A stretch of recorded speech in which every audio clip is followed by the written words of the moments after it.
I want to talk to you about a few things in this space that are actually getting missed right now, and one of them is to do with a potential $86,000 target, which I already know is exciting the Moon Boys right here. But before we get to all of that, we need to ground ourselves with reality, because what I want to talk about, one of the things I want to talk about in this video is this wedge right here that we've just spotted in this market. So this is a common pattern that you see Bitcoin forming quite a bit, where in this case we're trending upwards, we're moving down, and we're actually narrowing, right? You can see these two lines here are moving closer and closer together, and generally these do paint bullish targets if you manage to break up. That's the part with the 86k target, and I'm going to get to that in a little bit, because for now, honestly, guys, let's be honest, a breakout is going to be difficult. Before we get there, we need to first talk about how we even rise to the top of this resistance range, and this is what I think is far more likely in terms of a potential $28,000-$30,000 Bitcoin. I'm going to get to that as well in just a minute.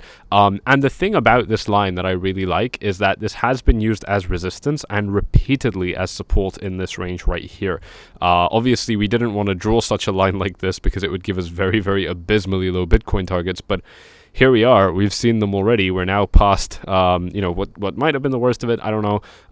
But bottom line, we have actually dropped down this ridiculously low, and the thing is because we've now actually had this as resistance and support multiple times, I'm happy to call this a somewhat significant line for the market.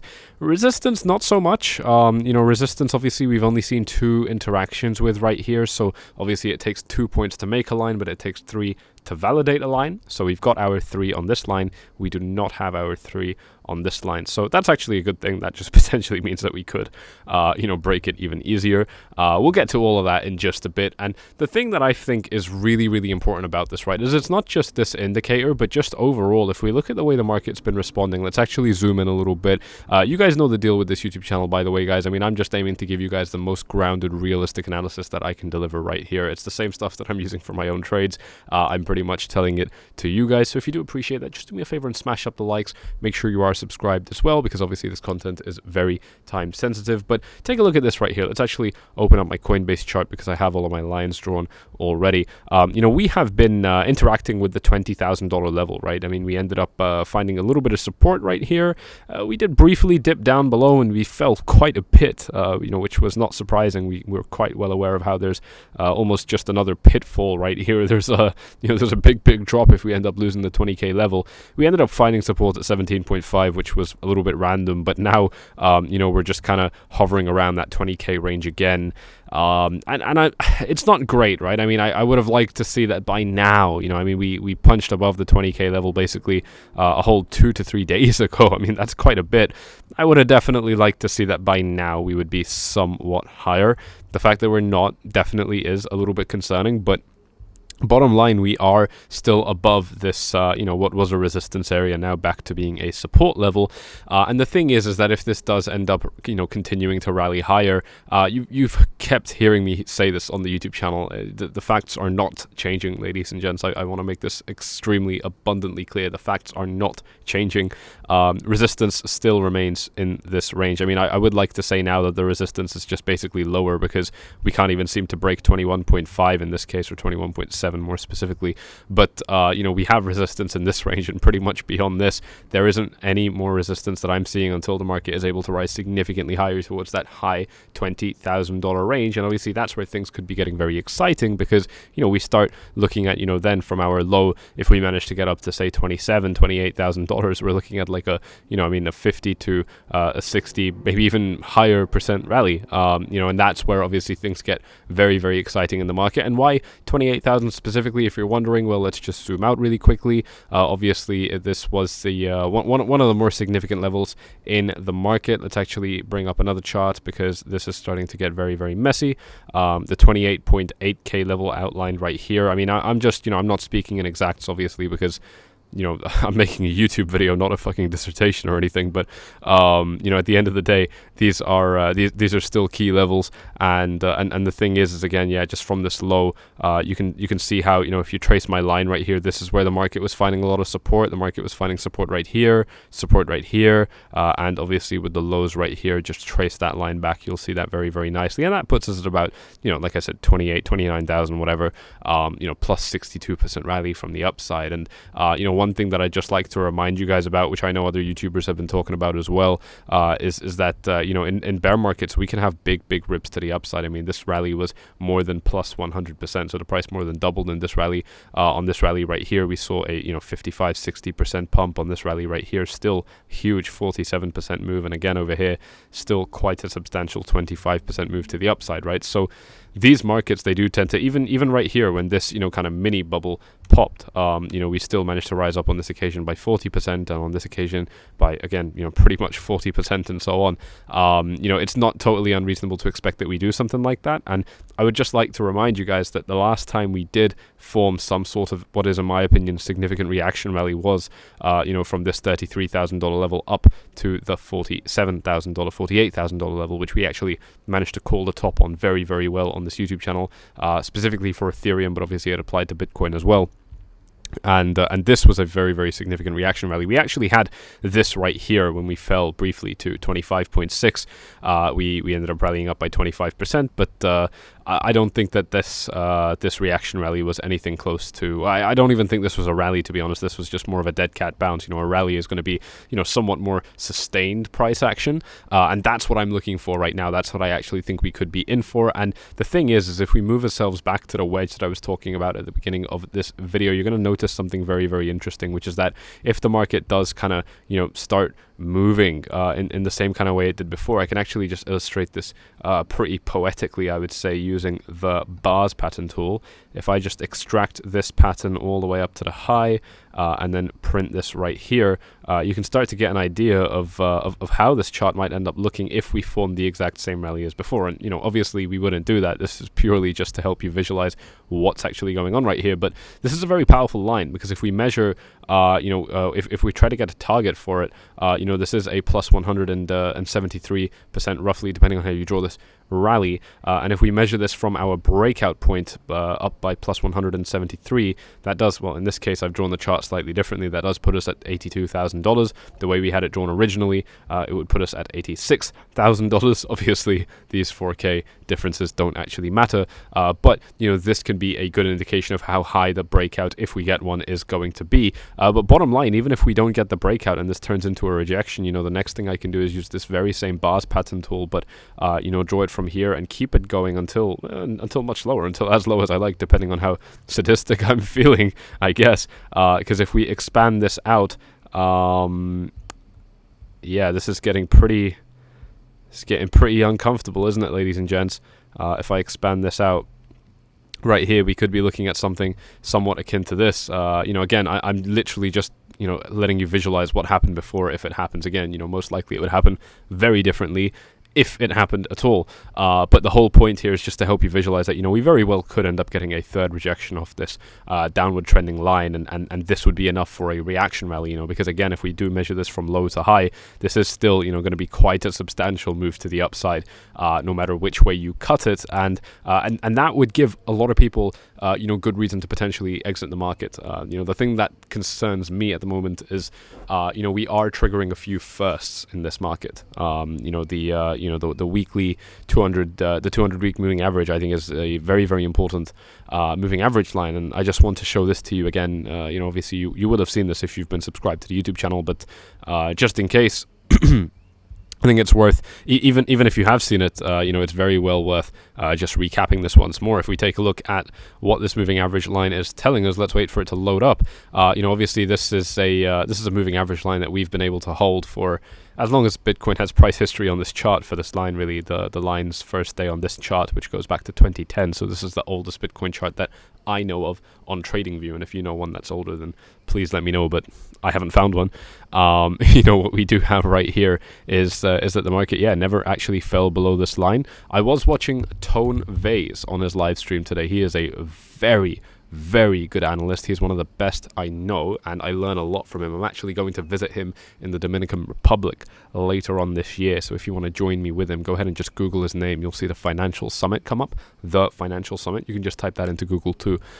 What he was mentioning is actually we did slip below this line, and it was right here with these weekly candles. So somehow I didn't catch this, nor did anybody on my team, but 𝗏𝗏𝗧𝗏 did, and these were, you know, actually quite a few candles that the market was trading below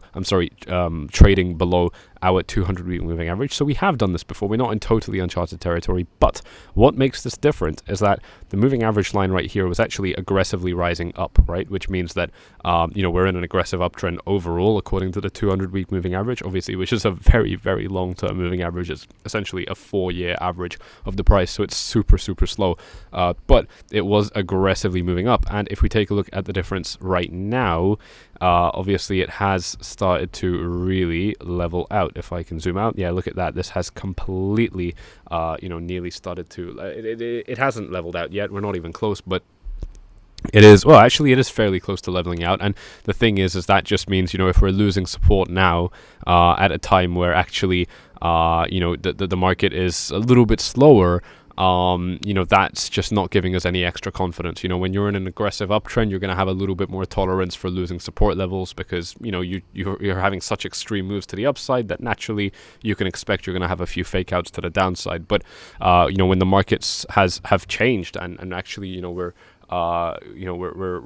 not so aggressive to the upside anymore, and you're still losing support levels, shit, you know, you can't give a pass to that. You know, you can't give a pass to that. This is like where, you know, you'll just let some things fly if the market looks attractive to you. You know, it's the same thing where, you know, guys will give girls a pussy pass, you know, just for doing stupid stuff because they're a girl. You know, this is what people do with Bitcoin when it's looking attractive, when it's looking like a good investment. We'll let some of the bad stuff slide. It's the same thing with bearish and bullish headlines, right? When the market is very bullish, we just brush off the bearish headlines. We don't really care. But when the market is bearish and we get bearish headlines on top of that, well, we're going to pay a lot of attention to that. And this is one of those situations right here. And like I said, that's one of the things that is actually concerning me. It's just the fact that we are actually printing firsts right here. You know, we have had a whole weekly candle close below it. We're now on a Wednesday, so we're only halfway through this candle. This can obviously pump so much higher for the rest of this week. It's very, very possible. But at the end of the day, still not a particularly nice sign. And that's actually why I'm pointing this stuff out to you, because if we do end up getting a rally to the upside, well, you know, really what we're going to do on this chart right here is end up just kind of moving up, doing something a little bit like this, and then potentially, yeah, coming right back down. And so this would mean just kind of fluctuating almost around the moving average line before things get way, way worse. I'm not saying that any of these things will happen. I'm just putting out ideas on this chart. And if you appreciate that, then do me a favor and smash up the likes on this YouTube video, because that's what being an analyst is all about. We're not actually picking biases like this until we actually commit to a trade. You know, before that, we're staying as objective as possible, and we're just exploring probabilities. That's literally all we're doing. That's my job. That's literally all I do. I explore probabilities. I look at what might happen, and I try and assign a probability to it. And obviously, if we look at all of those, you know, first times that we're triggering right now, or just the fact that sentiment is pretty poor overall. Look at this, we're at a reading of 11, and this is actually one of the reasons I think we're going to be rising up. I'll get to this in just a second, but that does tell me that if we do end up rallying higher, that this could potentially be the end. And one of the key giveaways of this will be if we see the fear and greed index start shooting up. I mean, if we get even anywhere near neutral territory, that would be enough to tell me that actually the market does need to collapse one more time. Now, thankfully, if we look at bcash.com, this is obviously Max's website. It's been interesting having him on the YouTube channel. He is a hell of a character. Very cool guy. He's actually much, much nicer off camera than he is on camera. So for those of you who didn't quite like him on the YouTube channel, I can understand why, but I hope he comes back much more frequently, because he is a very, very good analyst. He's actually one of the better ones I've ever seen and heard of. I've learned a lot from him personally, so you know, you guys will definitely benefit from him too. You know, we are seeing the longs dropping right here, and that's good. You know, that is showing us that actually people are starting to lose faith, and if that continues, you know, you could actually start to see that buying pressure does dwindle down as we get to the top and we start painting you know, potentially some bearish chart patterns, you know, as we do get to that resistance area. And then, yeah, just reminding ourselves that this is heavy resistance, and this would be a you know, what is essentially a pullback within quite a long-term extended downtrend. This has been quite an extended downtrend. You know, potentially just having a pullback to the upside before then finding a rejection would actually, yeah, it would make a lot of sense. Unfortunately, I hate to be the bringer of bad news, but that is what I'm seeing on this chart right now. The other thing that I want to point out to you guys in terms of why I think just for now we are still potentially looking at a little bit more green action is purely, again, just looking at this, weekly count right here. We are way too bearish, guys. I mean, this is 84 days pretty much of just trending down, and it's too much, to not get a reaction rally just doesn't make sense to me. And the thing is the market can be irrational like this for a very, very long time. I mean, the last time I was talking about this was, over here, and I wasn't talking about weekly candles, I was talking about daily candles. Those of you who were watching the YouTube channel will remember this very, very well. Obviously, this was a ridiculous uptrend right here. We didn't fucking stop. We didn't stop until we set our all-time high at $67,000, and then we just kept going anyway after that, after a bit of consolidation, right? So this was, too much trending to the upside. Eventually, you got to call it quits. And the problem is, the longer you go like this without stopping, the more extreme that subsequent reaction is going to be. And obviously, our subsequent reaction was one of the strongest we've ever seen. Overall, I mean, this was a 52% drop in 76 days, and that's, after our little reaction rally up, we're now down by 74, and that's a huge, that's a big loss. It's not quite as low as Bitcoin has sometimes gone in bear markets, but it's still a very, very big amount to lose, and obviously, if that applies to the upside, that's going to apply to the downside, and this one's even more extreme. I mean, again, from this high down to this low, again, we are 80 days straight just trending down, pretty much, over here. I mean, there's not really much variation. There's this 1 month pretty much where we don't do anything, but other than that, that's still, overall, broadly speaking, 50 days of just trending downwards, and not by a little bit. This is minus 63% drop. This is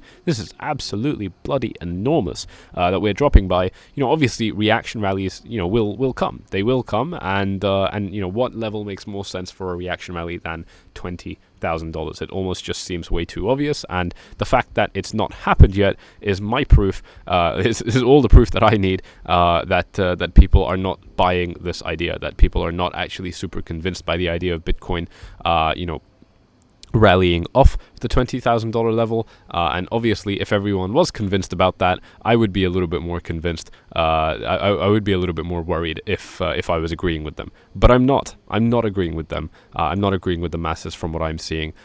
People are still very, very weary of Bitcoin, but again, technically, we don't have a lot to do in order to get there. I just want to remind you guys about this. Yes, I understand that from 20.1 to get to 28 sounds like a bit of a pipe dream, but if we visualize this in terms of where the support and resistance zones are, and I want to take this opportunity one more time to remind you guys that there is no resistance between where we are now and the $28,000 level. Let's just zoom out and take a good look at this right here. All these flies are attacking me again. They seem to be coming out of nowhere. Let's just wait for this chart to load up. Obviously, there's a lot going on this chart, so it is taking its sweet time to load. What I might have to do actually is just use a brand new chart, or just something that isn't as cluttered as my Coinbase chart. Hopefully this doesn't continue to give me issues right here. There we go. Bam. That's loaded up. Perfect. It's so clean on this chart. I mean, it's just an empty gap all the way up, and it's an empty gap all the way down.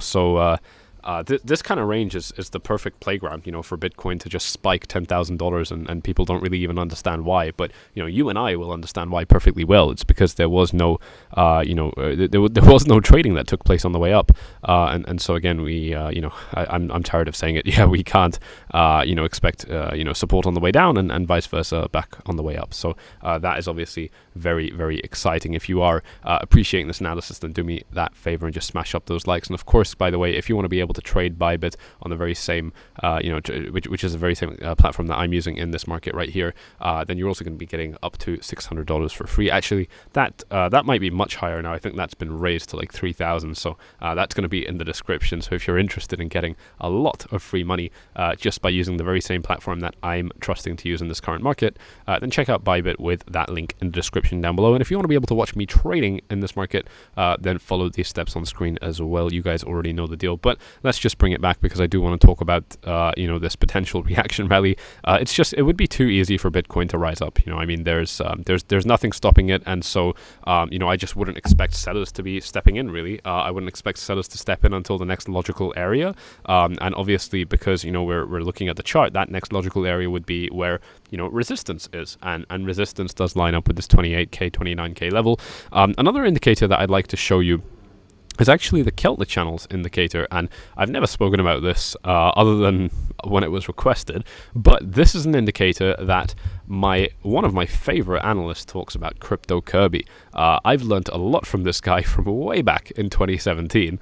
I've been watching this guy, so that's 5 years, and he is head and shoulders above absolutely everyone else I know. I put him and 𝗬𝗪𝗧𝗧 right at the top of the podium in terms of analysts that I like to watch, and nobody else comes close. Nobody, not even me.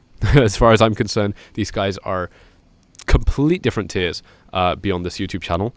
I watch them to learn, so please check them out as well. 𝗪𝗘𝗪𝗘 has been slaying this market. He just knows what he's talking about. He is very, very good, and I wish I could compliment him more. But hopefully you get the message. He is a very, very good YouTuber. He's been pointing out this Keltner channels indicator since the very top, calling the top at the all-time high. But one of the things that he also mentioned is that whenever we, basically what this channel is made up of is, the top line, the middle line, and the bottom line, right? And so we tend to spend, within our downtrends, we tend to spend most of the time within the bottom band, but we find resistance in the top band. Whenever we get into the top band, that's usually where we can expect a little bit of resistance, and then we drop down. This is, I'm stretching things a little bit because the top band just moves up if the price is moving up, right? So this is not extremely scientific. I mean, if you actually try and use this indicator to predict resistance, you're gonna get fucked. Let's let's just cut the bullshit. If you try and say we're gonna find resistance at 44, you would have been wrong by $4,000, and that's 10%, and that's enough to lose your money. I mean, that's it's just not something that you use as as a frequent or active trader, but just to kind of get a scope for the market, it's pretty useful. Within bear trends, like I said, we tend to spend most of our time within the bottom channel, and the thing is that if we do rise now, this range that it paints for us is in this potential resistance zone. This is exactly what Kirby was talking about. This is not me giving analysis here. This is Kirby's analysis that I'm just telling you guys about because I thought it was very strong. This resistance zone stretches between $24,000 to $28,000, and obviously I don't think 24k is going to be much of a problem. In fact, I don't think anything is going to be much of a problem until we get very close to that 28k level. So for me, I'm basically just looking at the very top of this range right here, for the Keltner channels potentially giving us a little bit of resistance. And again, the other thing is that we haven't actually punched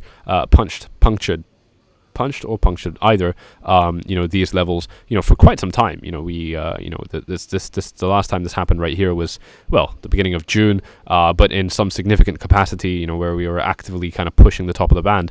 It was actually back at the end of March, and this is what I think we could be in for next, given that we could potentially be targeting that $28,000 level. So I just find it to be a pretty cool coincidence that my analysis lines up with this pretty well, which has actually been quite a good predictor of where the market could end up finding resistance. Obviously, within uptrends, we tend to stick to the top half of the Keltner channel band, and then again within downtrends, we tend to stick to the bottom half. So anytime we deviate from that, for example, right here in this uptrend, we deviated from that when we traded in the bottom half for a little bit. That can actually be a potentially good area to start thinking about buying Bitcoin, and then of course, to tell you when we reverse, we basically just start trading in the bottom all the time. So there's that. There's the wedge that tells us we could be going to the 28k level. There's also just the fact that this market has been has like I said been stuck in a downtrend for so long. Am I missing anything? Let me just take a look at my notes very quickly to make sure that I haven't skipped any bits right here. And then just the fear and greed as well. I've been talking about this for a very, very long time. You guys know the deal with this. We've gone from 6 to 9 and now 11. Obviously the market is picking up sentiment a little bit, but we are very much in extreme fear on every single level right here. We've been actually living in extreme fear for a month straight. We haven't been out of it. So Again, at times like this, this is quite exceptional, ladies and gents. I want to make this extremely clear. This is quite exceptional. This is lower than we were last year at any point. And obviously we've been here for longer as well. You know, we got a reading of 6, so very, very low.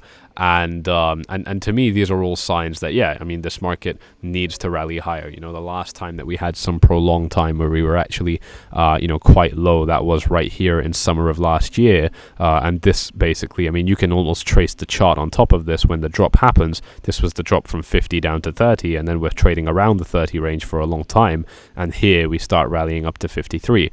Then we drop down to 40, and then we rally up to the all-time high at $69,000. You know, you can trace this very, very well. Actually, I think I've just made that up completely.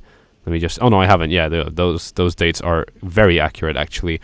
And so now to see that we've been stuck down here for a long time, I mean, you know, it is a good indication that, you know, you just can't... I don't know. I can't expect this to continue, you know, for much, much longer. To me, everything's screaming reaction rally. Now, does that mean we have to get it? Absolutely not. I mean, this is... yeah, a time where there's a lot of fear in the market, and it can just keep dropping the market lower, you know. So I don't want to be completely closed off to those ideas. And, you know, if something like that did happen, let's just bring us on to the shorter term chart that I have right here. If something like that did happen, then, you know, obviously I'm going to be looking at these you know, support resistance levels that we have on this chart. If we did end up dipping below, you know, I'd potentially be looking for a rejection right here, and that rejection could be what triggers a potential next waterfall sell-off. The thing to keep in mind if you are a bear is that we have, you know, essentially been trending down to this low right here, and since then we have, yeah, just kind of been bouncing up slowly. I mean, I don't really want to call this a rally because it just hasn't gone on for long enough. It's only been 4 days, so not quite a rally. In my opinion, is going to be like, you know, a noticeable chart, you know, a noticeable chart pattern that you can see when you zoom out. This just isn't it yet, and so you know, bottom line, this could just be enough time for bears to, you know, get ready for that next round of selling off, you know, for some, you know, for the bulls to try and accumulate, for the bears to try and distribute, you know, before potentially, you know, another big drop down happens. And obviously I don't think we can rule that out because I think the market just now overall is so fragile. One of the things that I see going for this is the S&P 500 is very low. We were talking about it. It doesn't really have any support until it drops lower, so I don't know, guys. I mean, if you want to be very generous, you can say that this zone is support, but, you know, I didn't draw any lines here because I'm not seeing anything. Yeah, this is very, very difficult. It's hard to say anything super nice about this, other than if we end up dropping a little bit lower. You know, this is essentially the high for, you know, just before the COVID crash. So this is the first very significant level that we have on the S&P 500, you know, since basically its all-time high at the very beginning of this year. And so that is something I'm going to be watching out for, just simply for that reason. You know, that this is the first significant area that we will be hitting. If we do end up getting a bounce off here, yeah, I think, you know, the S&P 500 could actually be in for quite a nice, you know, rally. Whether or not it keeps the downtrend or not, I don't know, but definitely, you know, some sort of rally potentially ready to come off that if it ends up dipping a little bit lower. But first it would have to dip lower, and the correlation between Bitcoin and the stock market is there. You know, there's a strong correlation, and it's definitely concerning. The dollar as well, you know, kind of starting to do what I mentioned it could do if we zoom in, just kind of ranging sideways before potentially getting ready to blow up again. Obviously its resistance area that it hasn't reached yet is going to be this 106.8 level on the dollar index, and if we trace this back, you know, we know exactly where this level leads to. It leads to this very, very big, you know, macro high. I believe this was the .com bubble burst, something like that. I might just be making this up right now, but I'm pretty sure the .com thing happened around that time. And you can see a little bit more historical significance around this level, not too much, but this being a key reversal point. I'm sorry, this was actually at 119. The 106 level that I'm looking at, completely just talking out my ass there, my bad. The 100, this would be Bitcoin at like 6K if we ended up getting that. Just in terms of, you know, money being moved out of assets back straight into the dollar. I really don't see that happening, but wow, I mean, we've had an interesting run so far, and it seems like, well, I mean, it's you know, it's the 21st century. Of course, we're doing crazy things. That's just normal, right? I'm not ruling anything out, but you know, 106.8. This is actually quite a significant level. We've seen quite a lot of interactions here. Admittedly, I wouldn't say it's as strong as the 119 level, just given you know, how big of a reaction rally, how big of a rejection this was. This literally triggered like a 2,300 day bear market for the dollar on the dollar index, basically meaning that, you know, for this time frame, it lost 40% against, you know, the basket of currencies that make up the dollar index, which include the pound, the Japanese yen, the euro, and so on. But you know, it also lasted a bloody long time. This was 7 years, basically. It was 6-7 years, depending on how you look at it, from January 2002 to May of 2008. And obviously, this is when the housing market and everything else started to crash, and so that those funds were moved into the dollar. So it's very interesting to see how that happened. Actually, mainly it would have happened pretty quickly. The shakes around the 08, 07, 09. Crises that were going on, dollar obviously performing quite well, so dollar doing that again right now, and that you know, potentially having some implications for Bitcoin right here. We've actually just dipped below the 20k level while I'm talking. I'm not too worried about, you know, little intraday moves like this. We've actually done this quite a few times. It's only going to be if we do get, you know, some sort of a significant drop down, you know, perhaps below these green lines right here. If we do drop below both of these green lines, the second one is at 19.6, you know, that would be to me where actually, we have now dropped too much. We are actually, you know, firmly below our resistance level, and so if we do end up getting a rise back up there, that would be a potential selling opportunity, and you know, that's what I would be looking at in the market. So there's a lot that I'm keeping track of right now. I am still most keen to see if this you know, bullish wedge ends up playing out. You know, the $86,000 target is fun. It definitely could happen. I'm not, you know, I can't rule anything out, because the thing is if, you know, this bullish sentiment does return to the market, you know, the thing that I think people just don't think about is that, you know, Bitcoin doesn't actually, you know, well, no asset necessarily, but especially not Bitcoin. Bitcoin doesn't necessarily need a lot of buying power to rise up. You know, the only thing you need is no sellers, and Bitcoin tends to have those very, very shiny days right here. Again, I just want to remind you guys that on this rally, we saw volume absolutely shooting up. You know, people were buying Bitcoin. There's no question about it. But the second time we were rising up, and we were warning you about this on the YouTube channel. You know, I mean, I was skeptical about this trend up right here. You know, we didn't actually have that many buyers in the market. Okay, we didn't actually have that many buyers in the market. The main thing is that we didn't have sellers, and so that's why the price was rising up so aggressively. So nothing is stopping us from doing the same thing again, at least to our high just here, to potentially capture a little bit more resistance and then drop lower. But yeah, potentially even to break out, because once that excitement returns, you know, things can blow up very, very quickly. You guys heard Max MDX's thoughts on why we might not actually be headed into you know, a depression and all that nasty stuff, and that actually the markets are going to get better. I'm not sure how much I subscribe to those ideas, but it was very interesting to hear, and you know, I think he might have a point there. I think he might have a point. I'm keeping an open mind as a trader. It doesn't really matter what happens. You know, I'm just going to keep trading Bitcoin up and down, whether it means going long or going short. Of course, I'm not only trading Bitcoin. I'm going to be trading other coins like Binance Coin as well. I have traded Solana before. I'll definitely do that again. Cardano, all these good picks right here.